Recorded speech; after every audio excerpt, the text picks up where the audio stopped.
Well, thank you everybody for joining us this afternoon. I am just going to sort of start with a very quick introduction. It's not a death by PowerPoint on a Wednesday afternoon by any means.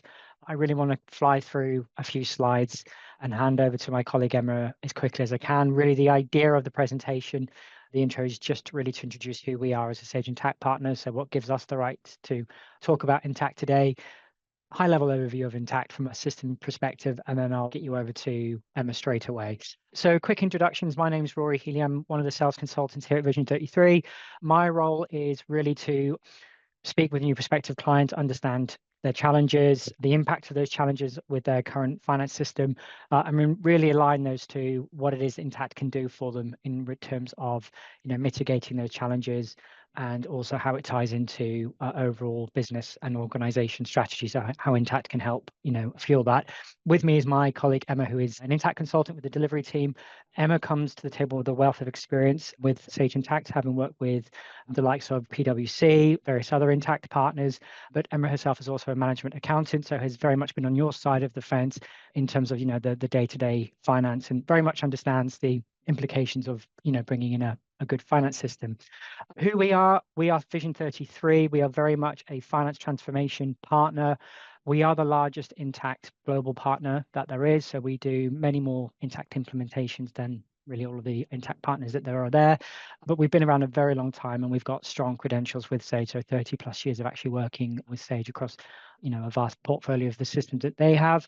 We are very much a global partner in the sense that we have offices in the UK, Canada, and the US. What this means is if you have international entities across either of those countries, we actually have a central delivery team that sits across the three. So we don't have affiliates or third-party consultants that we use. It's all done within this Intacct delivery team that, again, Emma, as I say, is a part of.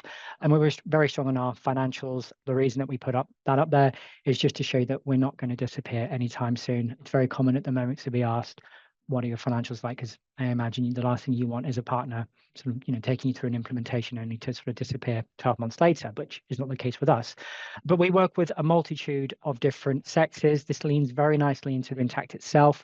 We've got a number of different organizations here today. I can see we've got charities, software companies, general business and professional services type organizations. We've got experience in all of these sectors, again, within that delivery team. But what I like about it, it's the same consultants who work across each of these different types of sectors and the clients that we work with. And a lot of that knowledge is also transferable. So you do get a very consultative experience when you sit down with the likes of Emma and her colleagues when we come to implement Intacct. So although it is an off-the-shelf product to a degree, there is also an element of customization that you will go through with, again, the delivery team, to ensure that it's bespoke to yourselves as users and as a company, but also that we're leading with things like industry best practice, for example. And Emma, will say what she's seen work well or haven't worked, and again, from the different types of companies that we work with. Now, Intacct is what we refer to as a best-of-breed finance solution. It isn't what I say is an ERP. What I mean by that is an ERP is something like NetSuite or Dynamics, where you pay a larger sort of annual fee and you get access to maybe financials, HR, CRM, inventory.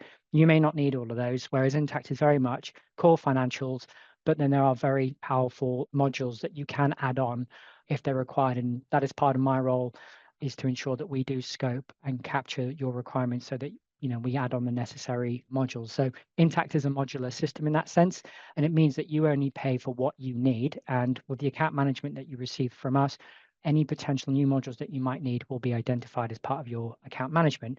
But Intacct is a native cloud system. It's been a cloud system since, I think, 1999. So it was born and bred in the cloud. It is not one of these solutions that has recently made the jump to the cloud. What you find there is, in most cases, systems that do make that jump often have to sacrifice functionality. So you might be using a very different version of the system that you were used to if it was on premise. But the idea of Intacct is it's been built for, let's say, the modern sort of finance team, and CFOs. And the idea is that you can really hit the ground running with it, that modern look and feel to it, which Emma's going to sort of showcase in a minute. But as I mentioned, Intacct is very much focused on particular verticals, whether you're software, business, not-for-profit, professional services. I mean, really what this means is that depending on the type of organization that you are, When we come to provision your environment, we will do so on the basis of the type of organization that you relate to. This means that you get all of the relevant reporting terminology, even sort of the chart of accounts already set up for you. It just means time to value here is a lot faster. So Intacct implementations on average are about 3 months rather than something that could be 6 to 9 months that you might find with one of the ERPs that are out there on the market. But Intacct has not just been built with the UK in mind, it's also built with the international community is probably not the right word, sort of the globalization in mind, I should say. So whether you are a domestic company with, multiple entities throughout the United Kingdom, absolutely fine. Intacct will handle that. But if you are also an international organization with entities across the globe, again, Intacct will handle that. It brings to the table things like advanced consolidations, intercompany, multi-currency, tax legislation. So these are things that Intacct can provide you. But even if you're just a single entity and you do have perhaps aspirations to grow in the future, again, absolutely fine. Intacct has been built to grow with you as an organization. So it's very much a scalable solution. It really should be the last finance system that you need to bring in. And then lastly, we have our own product, Saltbox, that you can see over Emma's shoulder and sort of mine.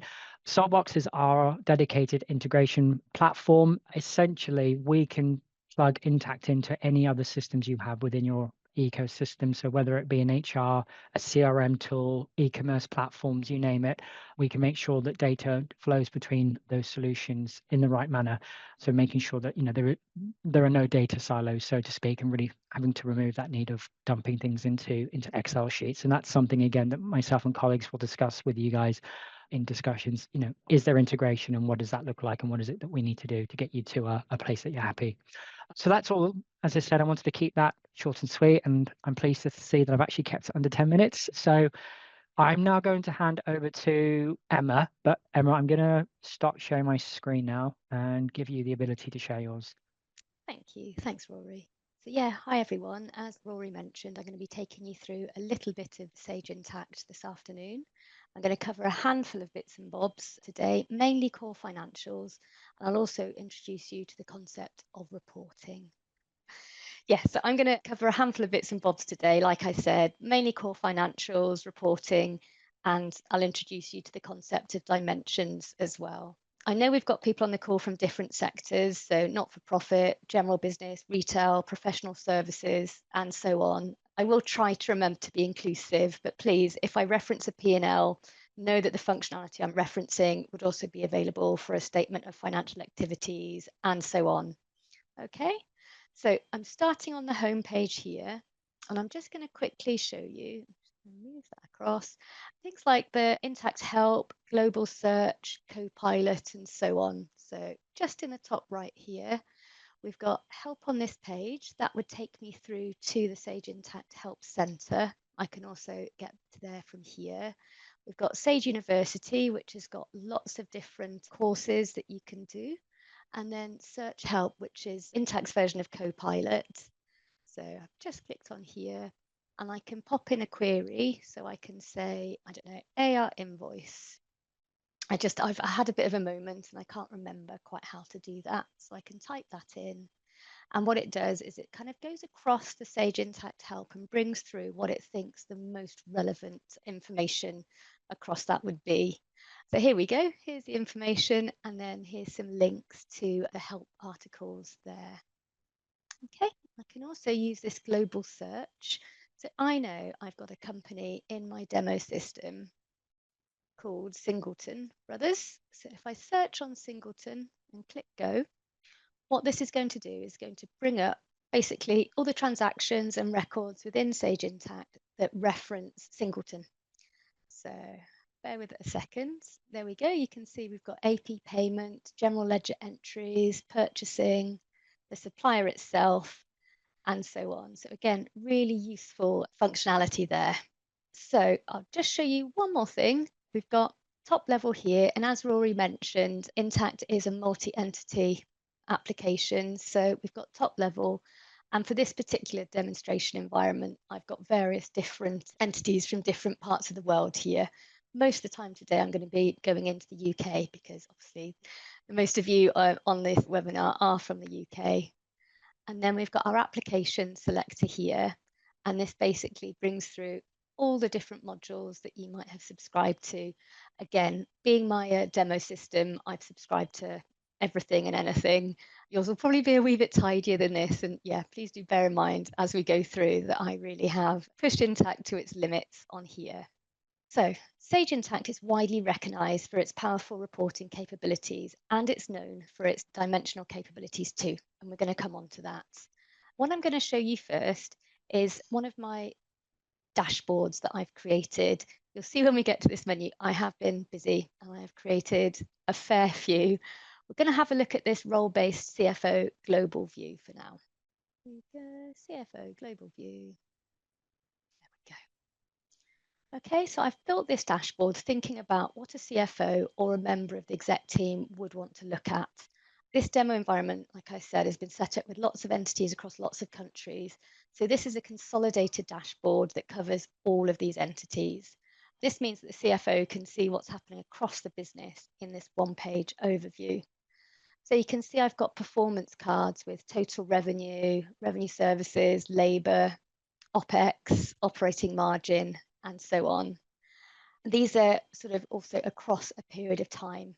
So this is just an example dashboard, but hopefully it'll give you a flavour of the depth and the comprehensiveness of the reporting in Sage Intacct. There's lots of visuals here that will provide you a nice quick view of how the different entities are performing individually and together. Everything on the dashboard is drillable. So if I want more details on, say, the salaries and wages expense, I can just click onto the numbers. Here we go, and it will bring down what's sort of driving these numbers. So there's the 320, 113. If I click again, it's going to bring me through and show me what's driving these numbers here. And again, I can keep clicking and go right through to the individual transactions, something that I would find really helpful. Okay, that applies to anything in the dashboards. So yeah, any of these, and even on the graphs as well, you can click on there. Okay. So I'm going to give you an example of what's sort of like a bit more of a granular dashboard here.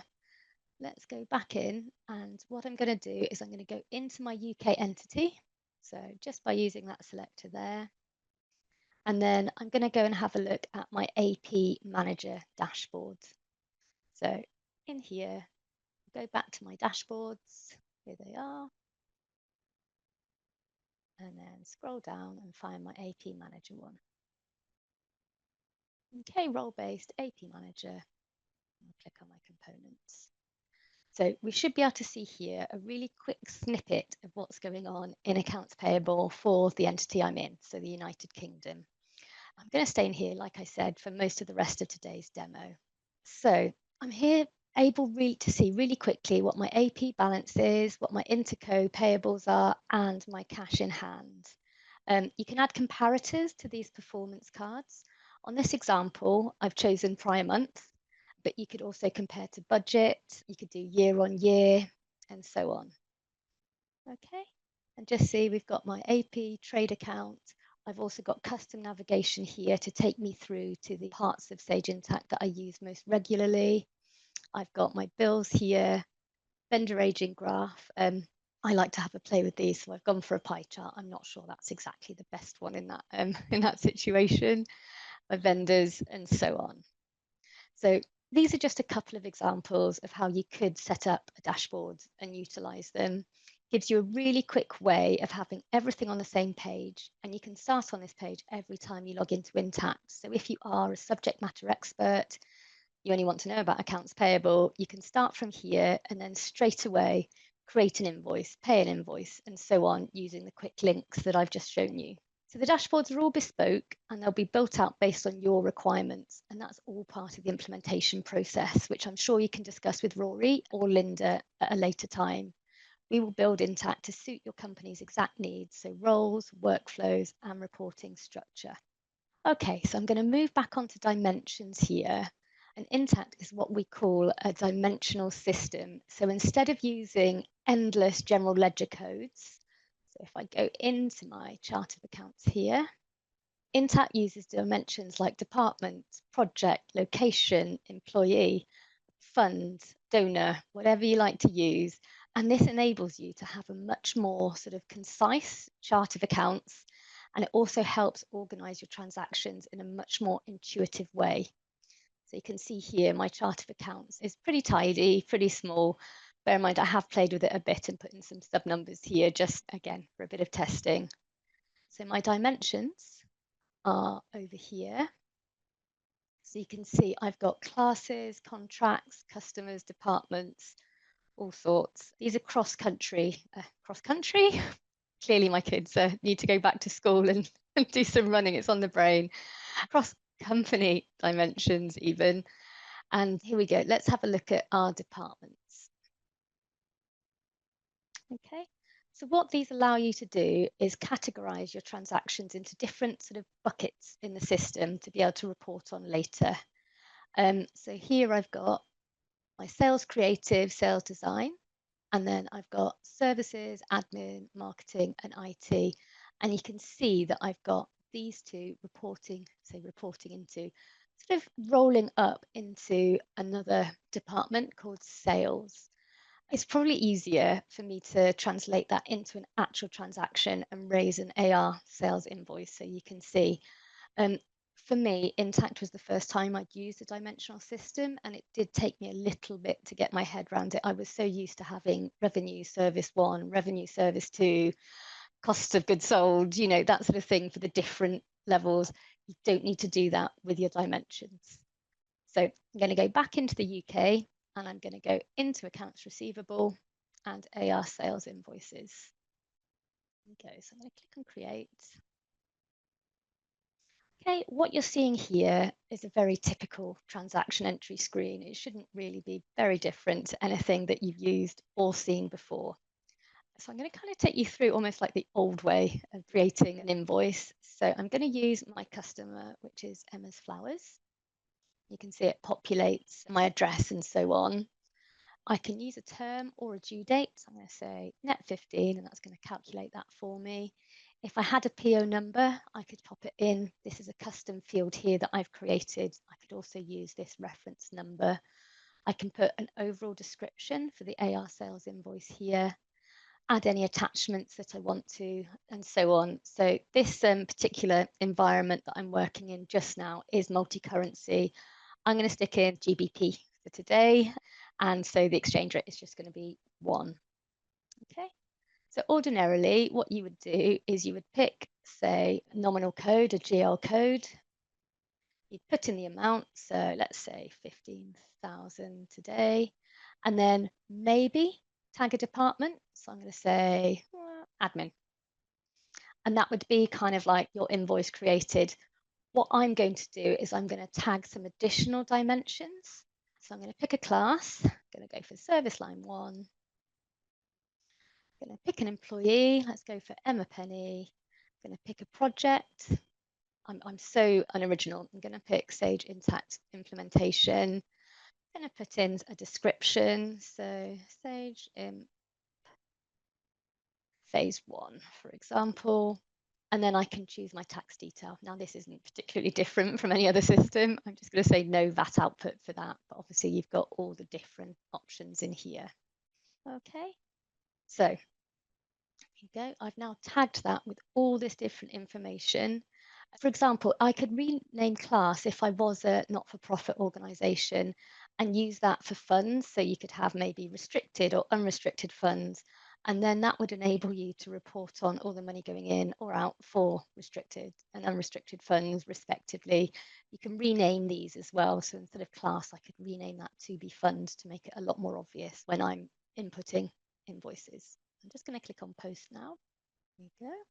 So I think I selected a project as part of that. So if you purchase projects or basic project tracking, you can tag the project and then you can use that information to bill back to the customer. There's loads of potential uses for the dimensional tagging. And basically you use all those dimensions to tag the invoice into a very specific bucket in the system. It's a horrible word. And what that translates to is that you can run reports now and slice and dice that data using the dimensions or tags. So let's look at reporting. And as you know, that's one of Intacct's core strengths. So I'm just going to go back to top level at the moment and into reports and the report center. Again, apologies for the slow running. It's genuinely not Intacct. It is my teenagers. So yeah, we'll get them back to school for the next webinar. So as you can see, there's lots of out-of-the-box reports with Sage Intacct. So you get, honestly, a real plethora of reports when you purchase. There's the financial report writer, which is for things like your P&L, your balance sheet, your SOFA, so on. And then there's a custom report writer, which is here, the custom reports. And that allows you to create reports with any financial and non-financial information you have in the system. Again, really, really powerful. So what I've done is I've starred some of these to make them my favorites. So I'm going to click into my favorites, and then I'm going to run the profit and loss detail report.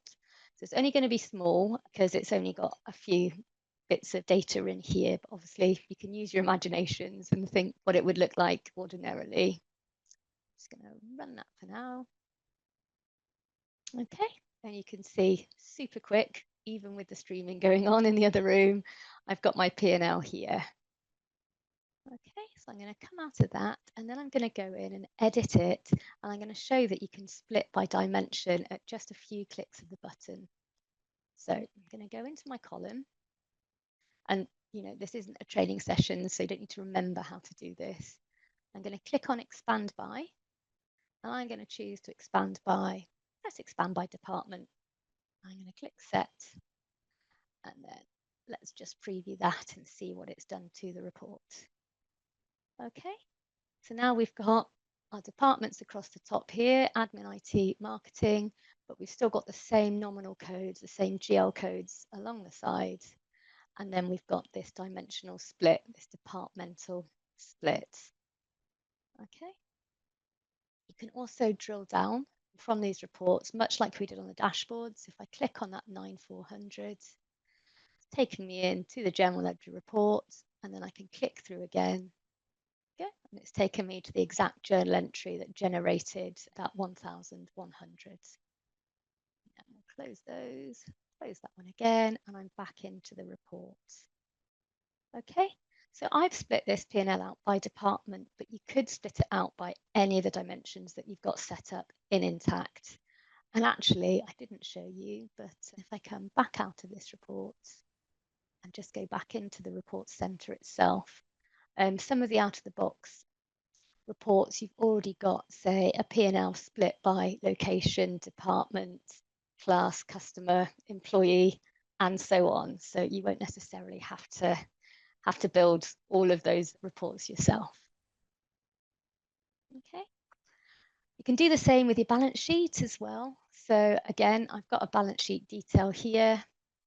I run that one for now. Here's my balance sheet. I've got it running for 3 different months here. If I go in and edit, and go maybe into my columns, go, and then I can choose, let's expand by class this time. I'll just do it on this first column because you don't need to see me do it on the other 2, but you absolutely could. So there's the expansion there, and I'll just preview. And you can see now I've split the December. So I'm awful with American formatting, and I'm in USD. You can see for December, I've split it out by class. And then for my other 2 months, it's not split out just yet. But as I say, that was just a really quick example. So I've really shown you there just how easy it is to edit your reports, to change the column dimensions. And with a couple of clicks, I've just changed that whole balance sheet. So there is a consolidated P&L. Let's go and have a look at that one. And this is pulling data from multiple entities. So let's go back into my favorites again. And here it is, the consolidated P&L. You can see here that the reporting methods, ordinarily you're working in an accrual book. This global locations is one of my consolidation books. So that's how I can see all the different entities because they're of different currencies. So global location, okay. And here we go. We've got Australia, Canada, my holding company, and so on. And the consolidation I've actually run in US dollars. You can choose your consolidation currency, and this functionality is also available for domestic consolidations, so all in GBP in your cases, and Intacct will eliminate the intercompany postings for you. So here on this report, you can see all your entities together using the consolidation books, and you can run reports for your whole organization. It's also drillable. So again, here we go. I could drill down and I can have a look at, again, what's driving those numbers in that report. What's even better is that you can schedule this report or any report to automatically run each month by setting up a schedule. So let's go and show you how to do that. Okay, so let's run our consolidation each month. If I click onto more actions and edit schedule, here I could add in some filters if I just wanted to run it for a particular department or location. I'm just going to leave those as it stands for the moment and focus on this area here, the schedule. So I want it to start from today. I'm going to ask it to edit or to end after a number of occurrences.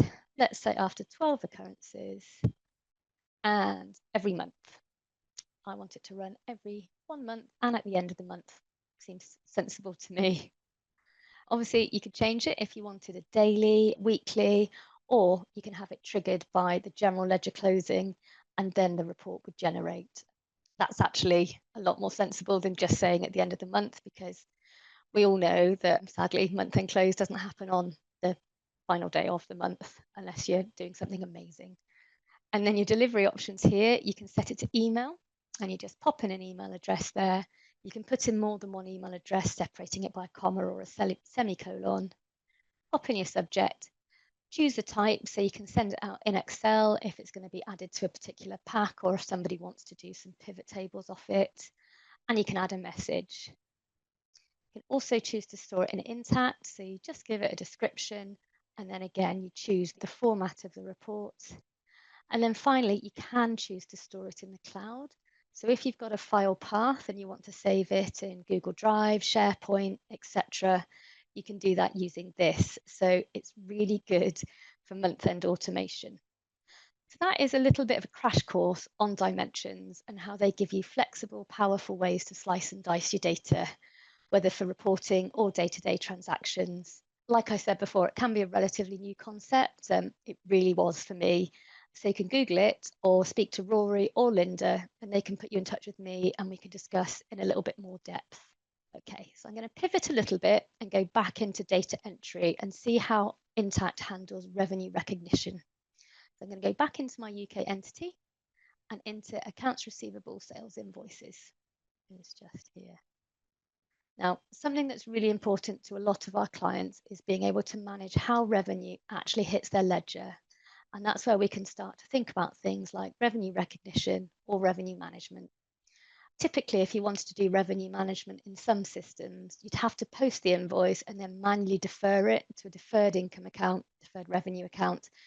And then every single month, you'd have to remember to move a proportion from deferred revenue into revenue. With Sage Intacct, you can set up deferred revenue schedules. This is where I have my Blue Peter moment, show my age. Here's an invoice that I posted earlier. So I'm just going to search for it here. So it's invoice 0488. Here we go. And let's pop into this one. Go into the invoice. There we go. And if we have a look at the posting details, you can see that it's gone into deferred revenue here. Okay. And then if I go into the invoice itself here, show details, we can see that I've chosen a revenue recognition template for 12 months. That SL stands for straight line, and which deferred revenue recognition, gosh, I'm struggling with my words today, account it goes into. And then we can also view the schedule from here. Okay, here we go. I'll just make that a little bit bigger for you all. There we go. So we can see it split over the 12 months and rounds to that 1,000. Once a revenue recognition schedule is set, it runs automatically. You can edit, terminate, or pause, or hold, as it says here, and it's all tracked in the system. And just on the other side, we can also support prepaid expenses in the same way. Right, so purchasing, pivoting again here, purchasing in Intacct follows a really robust workflow. Staff can raise purchase requests directly. So I'm just going to show you in my transaction definitions here, display my workflows. I've got several different, well, multiple different sort of workflows here as I've been sort of testing different things for different clients and just having a little, well, I say a little play. I really do enjoy this sort of stuff. So we can go from purchase order inventory here. So purchase order with inventory, then we'll have a receiver, then we can have the invoice, and then you can have a return just in case and a debit memo as well. This one's probably for non-inventory. So you've got your PO, your invoice, any returns, and if there's a debit memo needed. So you can also put in approval workflows. You can do that for new suppliers and also for any purchases and so on. So I'm going to show you an approval chain. If we go into our PRs, so purchase requisitions, and once again, here's one I prepared earlier. So let's have a look at this purchase requisition here for Hamza's new laptop. Okay, so you can see I'm back with my Singleton brothers here, and we've bought a laptop for £1,000. We go into the history, we can see here that there was a purchase requisition initially, and it was PR 0013. That is the transaction we're currently in. We then moved into a purchase order, so it was converted from this PR 13 into purchase order 82. And from there, it was then converted into a vendor invoice, read supplier invoice for the UK. From here, we can click into those particular transactions. So here's the purchase order itself, still for £1,000. And then again, if I go into the history, I can also have a look at the invoice itself. So here's the invoice. Okay, it's come on through. It was 1,000. And I've even got an attachment showing the invoice itself on there. Okay, so you would get an email notification for any sort of approvals that are required. So here's my approval history here. And you can see actually, because the approval was Emma, and it was approval level 1, and it was approved by Hamza here. Obviously, we've got special powers being implementers, but you could set it up either on like a departmental approval scheme on value and so on. And again, that's something we would discuss with you as and when we would work through on your implementation and your blueprint. Okay, that's just one example. And obviously, like I said, you can customize your workflows for different teams and different use cases. So now I'm going to go back into top level again and have a look at consolidations. Okay, here we go. So we support, as Rory said, multi-entity, multi-currency consolidations. So I'm going to go into the setup and show you a book. Okay, and we'll leave that page. I don't need to save anything in here. Okay, so you can see I've got 4 different consolidation books. The global lock or global locations is the one I used to run that report earlier. I've also got one where all my entities are consolidated into GBP. Then I've got my North American locations and my non-US locations. So if we have a look at my global locations here, you can have a look. I've chosen which entities to consolidate. That's all of them. I've got my elimination adjustment account. I've got my journal selected. And then because I've set up inter-entity relationships within Sage Intacct, it knows which eliminations are needed with these sort of inter-entity transactions. I've also added in a couple of additional GL accounts so that those ones get included in that elimination. Okay, I'll show you an interco posting just now. So I've done a funds transfer from the UK to Canada. There we go. So you can see here, if we have a look at this one, there we go. You can see I've transferred from my demo bank in Canada to my demo bank in the UK. And if we have a look at the posting details, here's the general ledger posting. So it's gone from my checking account to my checking account 5. And what Intacct has done for me, because it knows that that is an entity transaction, it has created this journal for me.